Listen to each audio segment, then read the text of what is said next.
নদীর এপার কহে সারিয়া নিঃশ্বাস, ওই পারে সুখ আমার বিশ্বাস। আসলে কোন পারে সুখ আমরা কেউ জানি না।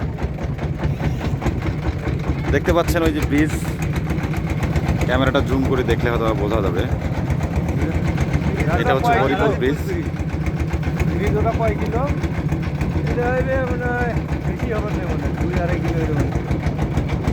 আপনাদেরকে কারো কি জানা আছে এটা কয় কিলো ব্রিজ? এটা আপনাদের জানা আছে কয় কিলো ব্রিজ? কয় কিলো হবে এটা? ব্রিজটা কয় কিলো হবে? হ্যাঁ হ্যাঁ, 1.5 কিলোমিটারের ব্রিজ। এই হচ্ছে হরিপুর ব্রিজ। আপনাদেরকে আরও একটু জুম করে দেখাচ্ছি।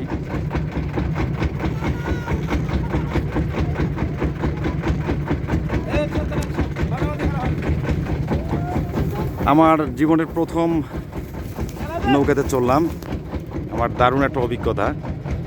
ওই সামনে দেখতে পাচ্ছেন যে এইটা ঘাট, এই ঘাট দিয়ে আমরা নেমেছি। এখানে অনেক মানুষ। আমরা চিলমারির উদ্দেশ্যে রওনা দিচ্ছি। আমার জন্য, আমাদের জন্য সবাই দোয়া করবেন। এই দেখেন আমরা এইখানে মোটর সাইকেলে উঠেছি 3টা, আমার বাইক সহ 3টা বাইক। আর ওইখানে চালক আছে ওইখানে। আর এইখানে কিছু খড় নিয়ে যাচ্ছে। কোথায় নিয়ে যাচ্ছেন এই খড়গুলো?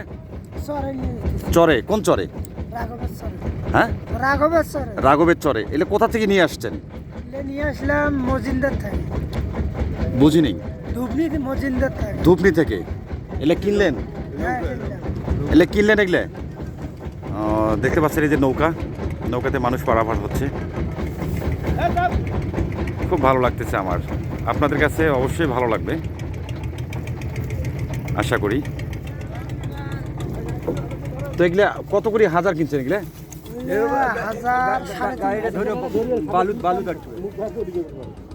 কত করে হাজার কিনছেন? 3,500 করে। 3,500। এইদিকে তো দাম কম আছে, আমাদের ওইদিকে তো ভাই এলে 5,000 করে বেচতেছে ভাই। এই খড়ে বেচতেছে 5,000 টাকা করে। তা আপনাদের এইদিকে তো এত দাম কম। গাড়ি ভাড়া কত? গাড়ি ভাড়া 600। গাড়ি ভাড়া 600 টাকা। তাহলে 3,600 টাকার মধ্যে আপনার গৃহস্থর বাড়িতে পৌঁছাই দিচ্ছেন, তাই কি? ঘোড়া তো নিয়ে আসলেন না? না। তাহলে নিয়ে যাবেন কীভাবে? টাইম নিয়ে যাবেন কীভাবে?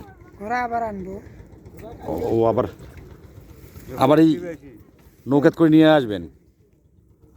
ঘোড়া রেখে আসছে, আবার নৌকা করে আবার নিয়ে আসবে।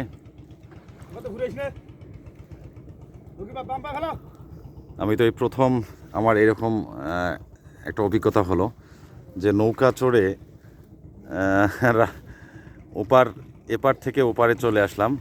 আরও কিছু মানুষ এখানে অপেক্ষা করছে, আপনারা একটু দেখাচ্ছি। দেখেন অপেক্ষা করছে তারা নৌকার জন্য। তো এখানে ব্রিজটা যখন ক্লিয়ার হয়ে যাবে বা ব্রিজটা যখন ছেড়ে দেবে, তখন মানুষের ভোগান্তি অনেকটাই কমে যাবে।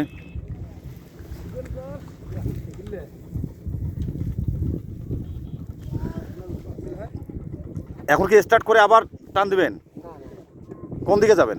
ওই যে লোক, ওই ওই ওই ঘাটটাতে যাবো। আচ্ছা আচ্ছা আচ্ছা আচ্ছা। নদীতে পানি একদম শুকিয়ে গেছে, আপনারা দেখতে পাচ্ছেন। নদীতে একদম পানি নাই। তো আমরা চিলমারির উদ্দেশ্যে আমরা রওনা দিয়েছি। আমাদের জন্য সবাই দোয়া করবেন। তো এইভাবে পারাপার হব, এটা আমার অভিজ্ঞতার বাহিরে। কারণ আমি মেন রোড রংপুর দিয়ে যাওয়ার কথা ছিল, তো রংপুর দিয়ে যাওয়া হয়নি। পানি দিয়ে মোছা তো তো এইদিকে শর্টকাট রাস্তা হবে, যার কারণে এইদিকে চলে এসেছি।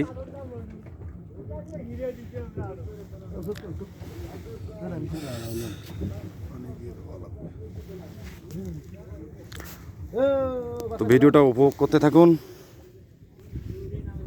ভিডিওটা কেমন হয়েছে জানাবেন।